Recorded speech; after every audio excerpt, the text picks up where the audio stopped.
はい、こんにちは、吉田です。今日はですね、いわゆる皆さんが使ってるカメラ、このがチャンネルでも、お話をよくしているカメラと、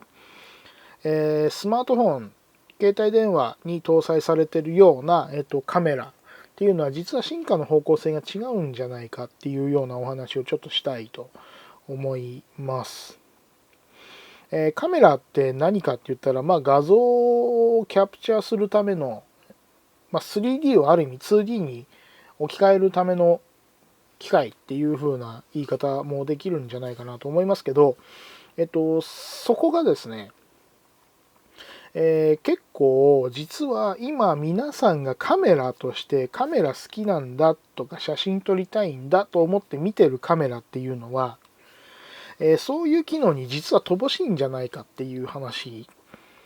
にちょっとなってっちゃうんですけど、だからって言って今までそのカメラメーカーが作ってカメラメーカーが売ってるカメラが、ダメなのかって言ったらダメとまでは言い切れないと思うんですけど、実は、携帯電話とかに搭載されてる、小型のカメラが、持ってる進化の方向性っていう方が実は、普及には求められているというか、これから、映像画像に求められる性能としてはその方向性の方が実は求められているっていう可能性はかなり大きいかなと思って実は考えています。でもともとね例えばニコンキャノン富士のカメラ今撮ってますけど、あとそれこそオリンパスさんはオリンパスっていう会社からはもうすでに分離されてしまっています。でペンタックスも実態としてはリコーという会社の中に入っていますっていう状態で今残ってるわけですけど、そういうカメラは少数派なんだよみたいなことを言う方は前々からいたと思うんですけど、少数派であるっていうのはそうなんですよ。でなぜ少数派であるかっていう話はあまりされていないんじゃないですかね。というところ、要するにそれって何の話なのかって言ったら画像の使用の方向性なんですよね。画像の使い方の話なんですよね。で前に、これからのカメラの話みたいなところで、これからのカメラ要するに自動車産業での映像とか画像の使われ方みたいな話をしたことがあると思います。その中でコメントにも自動車産業っていうメモあるんですねみたいなコメントをいただいたりとかもして、いわゆる一般のカメラのユーザーの中に要するにいわゆるこっから先の、写真というか画像データの使われ方っていうのは多分あんまりそういう意味では意識はされないだろうなっていうふうには思います。ただおそらくこれからの市場規模経済的な規模として考えると実はそういう方向性の方が、大きいと思います。はい。で特になんでそんなことを言えるのかっていうとっていう話です。例えばアップルが iPhone 12 Pro 12 Pro Max のところで、ライダーを搭載してきましたよね。カメラユニットのところに。確か12が最初だったと思うんですけど、ライダーって何かっていうと、要するにレーダーってありますね。電波を使って、対象物の距離を測る機能ですね。レーダーの光版なんですよね。光を使って距離を測るっていうのがライダーなんですよね。で、そのライダーをなぜ乗せてくるのかっていう話ですよ。で、ライダーを乗せることで何をやるのかっていう話なんですよ。で、単純に AF が速くなるとか、そういうことかというと、おそらく違うんですね。はい。で、じゃあなんでそんなことをやるのかっていうと、そうすると、距離情報が実は取れるわけですよ。距離が測れるっていうことは、そんなこと言ったら普通のカメラだって距離情報取ってるじゃないかっていう話はありますよね。あるんですけど、カメラの距離情報って何かって言ったら、ピントがあったところしか距離情報持てないんですよ。ピントリングぐりぐり回してあるところにしかピント合わせないんで、それ以外はぼやけちゃうので分かんないんですよ。で今なんとなくちゃんと今多分私の顔あたりにピント来てると思うんですけど、これも実はマニュアルフォーカスで撮ってるんですよ。オートで実は顔認証で追尾させてないんですね。これ何をやってるかっていうと、ここに何かのものを置いて、私がここを座る位置になった時に、だいたい顔の前面がこの辺りに来るよなっていうところの机の上にですね、物を置くんです。だいたい物を置くって何を置いてるんだっていう話ですけど、端的に言うと今はですね、このエアダスターを置きました。ここにこうやって。そんでここにピント合わせさせるんですね。で、大体この辺に置いてるんですよ。この辺に置いてここにピント合わせさせるんですよ。で、そうすると大体私の顔もこの辺に来るから、大体なんかこんな風に喋っててもピント来るみたいな感じにしてやってるんですけど、なんでそれをやってるかというと、顔で見ながらピント位置が動いてしまうので、そうするとですね、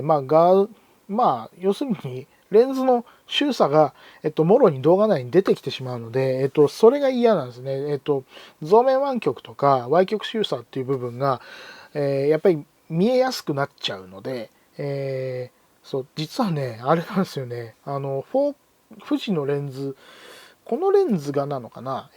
使ってみてそういう風に合わせてやってみたら、なんかそこが個人的には結構気になる部分になったので、そういう風にやってるんですけど、はい。で、そういう風にですね、ピントを合わせたある部分に対しての距離情報を持つわけですね。普通の画像っていうのは。じゃあ、ライダーを搭載した iPhone が、じゃあ、そのピント合わせだけのためにそれを使い、そこの位置の距離情報だけしか持たないような使い方をするかって言ったらどう思われますか？私はそこにのみ使われるようなことなんて絶対ないと思うんですよ。少なくとも画面内のいろんなところに対して測りに行って、これがこれぐらい、これがこれぐらい、これがこれぐらいっていうような情報を持つはずなんだと思うんですよね。現にアップルなんかはボケをコントロールしたりとかするような画像処理も加えたりしてますよね。っていうことはですよ、ボケをコントロールする、ぼかしちゃうっていうことをあえてやろうとしてるっていうことは、ここはメインだねと。例えば今言ったような、ここに関してここにピントが合ってるってことは、ここら辺にあるやつはメインなんだね。じゃあそこから外れたところっていうのは、ボケてたら綺麗って思われるとこだよね。じゃあぼかしちゃえっていうことができるわけですよね。要するにそれってここだけじゃなくて、ここよりもここと同じ距離のところっていうのが認識されないと分かんないじゃないですか。だから他のところの距離も見てるはずなんですよね。で多分 iPhone はそのボケをコントロールするみたいな機能は結構前から載ってたと思うので、多分ですね、その前の時点から、それをやってるんだと思うんですよ。画面全体で距離を見てる。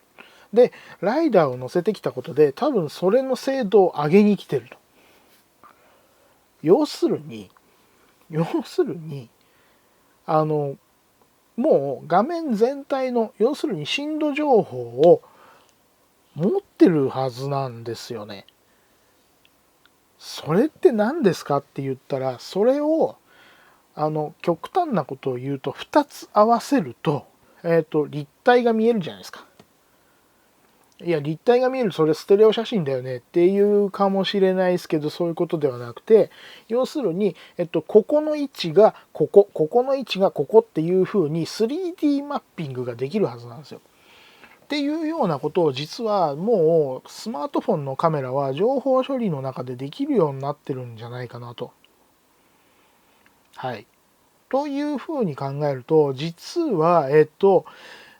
スマートフォンのカメラに関して言えば、画像のキャプチャーが目的ではなくて、現実世界をデジタルにキャプチャーするっていうのが、要するに小型なんだけど、ちっちゃいカメラなんだけど、その画像を撮れるっていう機能を利用して、それに加えて距離情報を持つっていうことを利用してやってるんではないのかなっていうお話なんですよ。で、これができるようになると何がいいの？皆さんにとっては多分すぐ、あ、それすごいねとか、それ便利だねっていうふうにはならないと思うんですけど、例えば、まあなんというか、ある意味ではデザインワークに対して、例えば像を作る、クレイモデルでなんかプロトタイプを作る、それをスマートフォンで撮っちゃえば、すぐに 3D モデルに置き換えられる CAD とか 3D モデルソフトで見られる 3D の情報が手に入る。点群データが手に入る。点群データが手に入るとポリゴンが作れる。そこから手直しすればいいよねっていう話もあるんですよ。だから、結構な、前の段階、結構な昔の段階で、建築とか自動車とかでは、写真を撮らないで、3D モデルから、そのイメージ図を作っちゃうみたいな、カタログとかであるじゃないですか。カタログとかで、まあ、要するに写真で車が走ってるところがあったりとか、あとは何色がありますよ、みたいなのが、まあ、カタログとかで見られたりしますよね。で、そういうのをもう 3D モデルの中で再現しちゃって、それを、サンプルとして並べるみたいなことは、起こってるわけですね。で、今もう実際自動車メーカーのそれもう結構前の話ですよ。10年近い前の話で、そういうような話はもうあったんですよね。カメラがいらなくなるみたいな部分があったわけですよ。で、それで今はもう各メーカーのサイト行ったら、まあ360度見る角度を変えながら、色を変えてみましょうとか、オプションパーツをつけてみましょうとか、できたりするじゃないですか。だから、そういう用途っていうのはもうすでにあるわけですね。今度はじゃあ何かって言ったらリアルからそれを作れちゃうと、仕事する人が楽になるよねとか、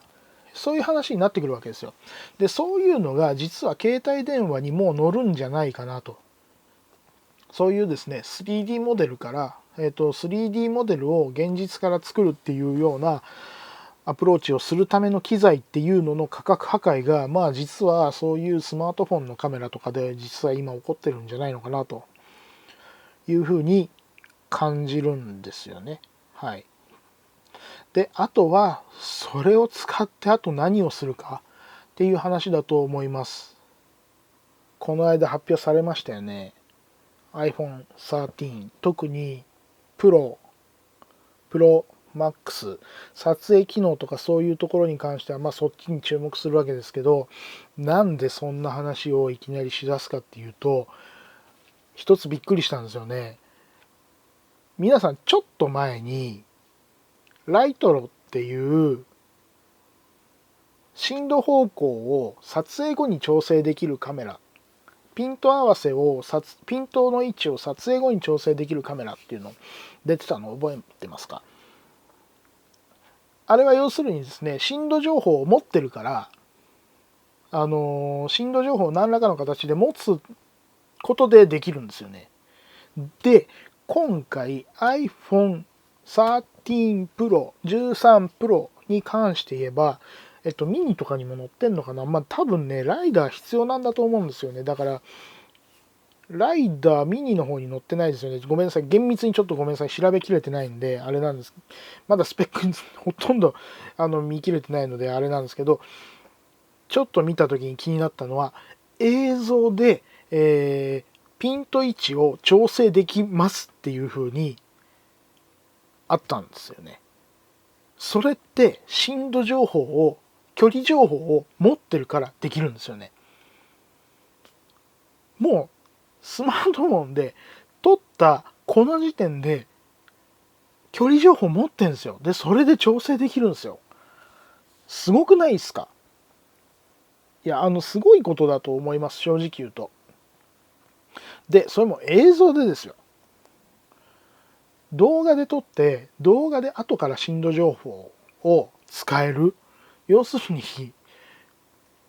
今まではですよ、今までは撮るときにフォーカス、モニターを見てフォーカスを調整する人が、例えば手前の人から奥の人にピントがスーって映るシーンとか、逆のパターンとかあるじゃないですか。あれを作ってたわけですよね。ピントを合わせするっていうピント合わせするっていう作業をやって、それをやってたわけですよね。だけど今回の iPhone 13に関してはそれいらないんですよ。一人でこうやって撮ってるだけでそれができるもう状態になってるんですよ、その映像のデータが。っていうことなわけですね。これね、驚異的だと思うんですよ。震度情報を持つってそういうことだし、端的に言えばある意味では震度情報を意識的に作って読ませちゃえばある意味それができるってことでしょ。っていうことはですよ、要するにもうリアルの、撮影と 3D モデル上でカメラを動かすっていうのがリンクするっていうことが起こりうるんじゃないのかなっていうふうに思いました。実際それをどうやったらいいのかみたいなのは分かんないですけど、でも現実的に焦点距離が決まって、そうすると画角が決まるじゃないですか。で画角に対して、疑似的にフォーマットサイズが決まれば、なんていうかクロップされる範囲がわかるじゃないですか。でそこに対しての距離情報とかパースの付き方っていうのはある程度想定できるわけですよね。でそれっていうのを単純に、3D の世界と合わせちゃえば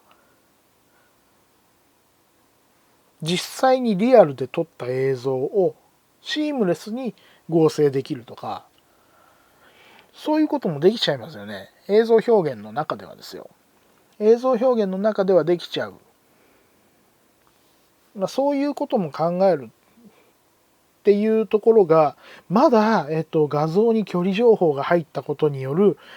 効果の一つなんですよ。だから今の話だけをあれして聞いて、ほらそんで画像が距離情報あったところでそれしかできないじゃないかっていうのは多分違うんですよ。こっから先また使いようによってはまた違うことができるのかもしれないわけですよね。だからそういうふうに考えていくと実は、2D の画像映像なんだけど実は実体は 3D なわけですよね。実はその実体としての 3D っていうのと、変換装置としてのレンズっていうものを、データとして持つっていうことによってできることっていうのが何なのか。ただ例えばワイドで撮ってて、ズームしちゃうとどうしても見えてないところっていうのは出てくるので、特にワイドの場合手前の被写体がでっかく映ってれば映ってるほど後ろは隠れるところが多いので、映ってないところあるじゃんっていう風になってくると、見切れる部分データがない部分っていうのは出ると思うんですけど、極端なことを言うとそれを2つ重ねますとか、だから人が立ってますでここら辺で1枚取ります、2枚取ります、3枚取りますってやったら割と後ろもカバーできるよねみたいなになったら、それで3D モデリングができちゃいますよね、簡単にね、割と。だからそうすると多分自分の 3D アバター的なのを作るのも簡単になるんじゃないですかね。そんな気がします。今なんかすごくカメラたくさん使ってスキャンしますみたいな設備っていうのはあると思うんですけど、実はそこまでいらなくなるんじゃないっていうような気もしますね。はい。というような感じで、その代わりあれですよね、多少のっぺりはするかもしれないですけどね。ただ単純に頭は丸くて、そこにその撮った写真をある程度貼っつけてるだけみたいな雰囲気になるかもしれないですけど、だけど、なんていうか、その人の背格好は割と見えやすく、キャプチャーしやすくなるんじゃないのかなというふうに思いますね。要するに 3D スキャン、等身大の 3D スキャンのシステムってよくねカメラがたくさん並んでるの見ますけど、あれカメラがたくさん並んで各方向を撮るっていうのと、あれ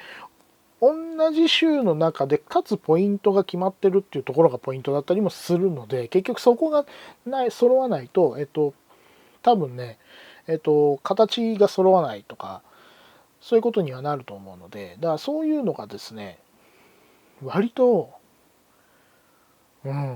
やりやすくなっちゃうんじゃないのかなっていうような気がしています。はい。